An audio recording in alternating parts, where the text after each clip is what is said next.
තමන්ගේ හුදකලාවට බය නැති, ප්‍රතික්ෂේප වීම හමුවේ නොසැලෙන. ඒ වගේම තමන්ගේ ගමනේදී සමහර මිනිසුන් මගහැරී යන එක දරා ගන්න පුළුවන් මිනිස්සෙක්ව ලෝකේ කාටවත්ම වටන්න බෑ. මොකද ඒ මිනිස්සයා දැනටමත් නිශ්ශබ්දතාවයට මුහුණ දීලා ඉවරයි.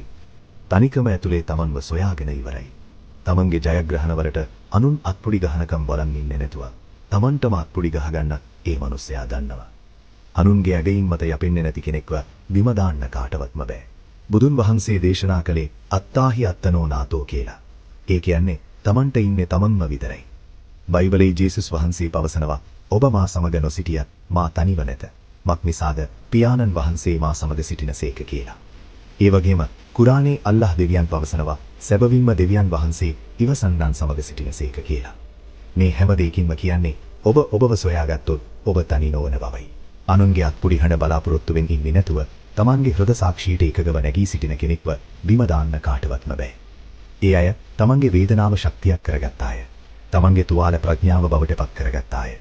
අනුන්ගේ ප්‍රශංසාවට වඩා ශක්තිමත් දෙයකින් ඒ අය නැගී සිටිනවා.